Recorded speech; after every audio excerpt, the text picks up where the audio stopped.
What's going on, you guys? Welcome back to my Victoria 3 Dev Diary number 3. This one's on buildings. Let's kick it off. Hello again, everyone. It's Thursday again, and that means it's time to talk about buildings. Buildings are a core mechanic of Vicky 3, as it is where pops work to produce resources such as goods.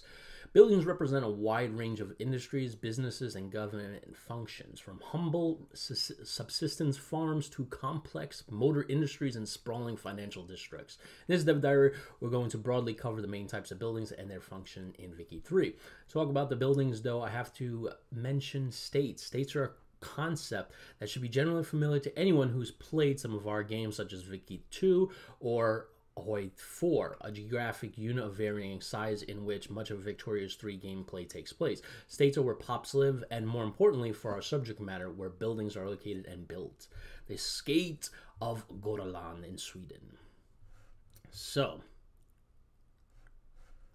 struggling, middle, secure, okay. Peasants, 2 unemployed. GDP. All right. We will return to states more in a later Dev Diary, but for now, let's keep talking about buildings. Before we start on buildings, something that's important to know is that buildings are just places where pops can work and generally do not represent a single building. Single level of government administration, for example, represents necessary buildings that infrastructure support a certain number of bureaucrats. Buildings always need qualified pops to work in them to yield any benefit, and an empty building is just that, empty and completely useless. This holds true even for buildings like railroads and ports that do not need pops to work in them in Victoria 2. Most buildings are directly constructed, but some, like subsistence buildings below, will appear automatically based on certain conditions. When buildings are constructed, the construction uses pop labor and goods, and the costs involved will be subject to market forces. Ooh. But on the different building types, first out, we have subsistence buildings. These are a special type of highly inefficient buildings that cannot manually be built or destroyed, but rather will appear anywhere in the world where there is arable land that isn't being used for another type of building. The vast majority of the world's population starts the game working in subsistence buildings as peasants, and much of the game industrialization process is about finding more productive employment for your peasants. Peasants eke out a meager living in these subsistence farms, contributing little to GDP and taxes per capita. Interesting. Annual wage, geez. $1. Ugh. Anyway, another special type of building is urban centers. Like subsistence buildings, these are automatically created rather than built, with the level of urban center in a state being tied to the amount of urbanization generated by its other buildings. Urban centers primarily employ shopkeepers and provide a number of important local functions that we'll get into at a later point. The urban center is where you'll find most of your middle-class shopkeepers. Okay, definitely getting a big bump in wage there. Cash reserves. Ooh, that's interesting. That's a new concept.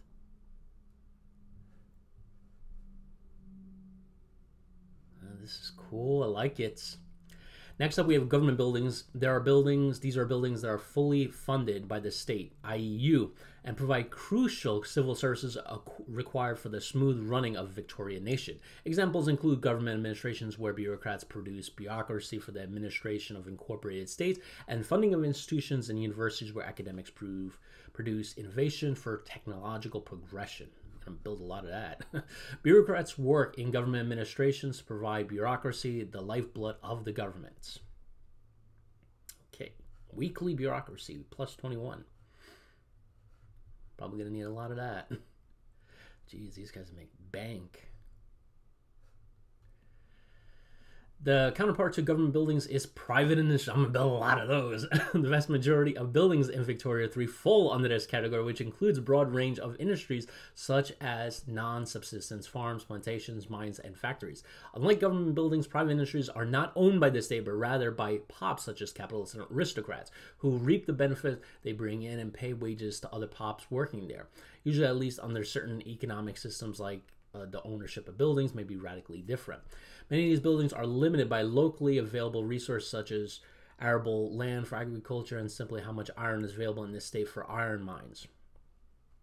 Urban buildings such as factories, however, are only limited by how many people you can cram into the state, simulating the more densely populated nature of cities. In short, there is no system of building slots or anything like that, as we want limitations on buildings to function in a sensible and realistic way. That's cool. Several different types of private industries are shown below. Okay. I'm assuming that's furniture. Harbors, I'm assuming. Oh, no, fish.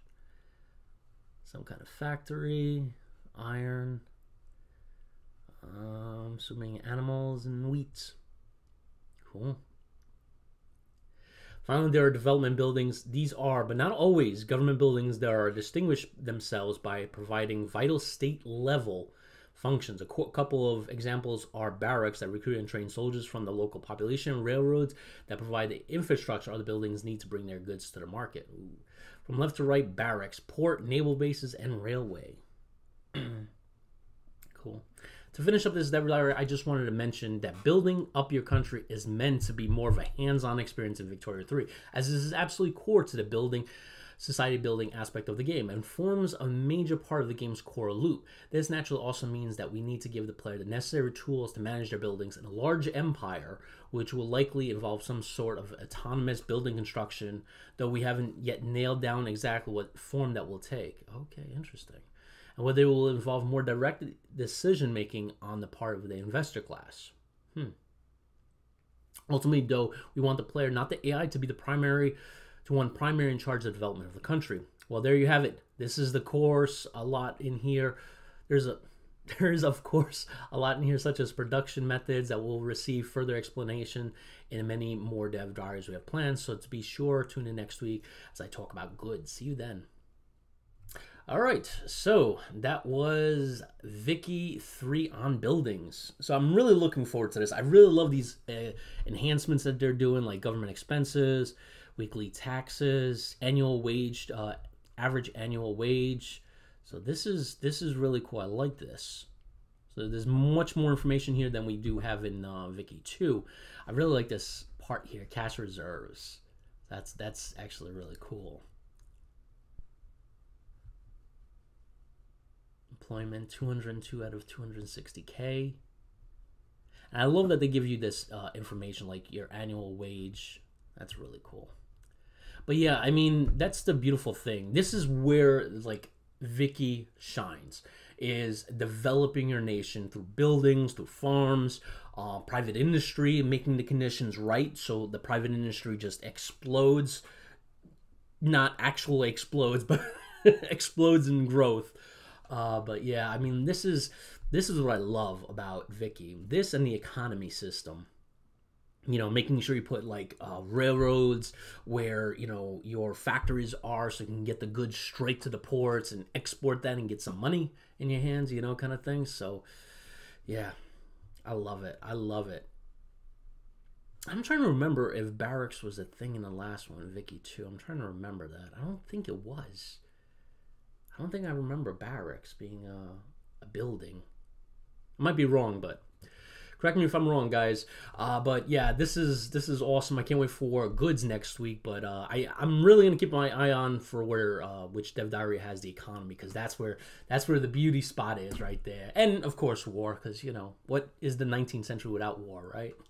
All right, guys. Hopefully you guys enjoyed this. Catch the next one. See you then.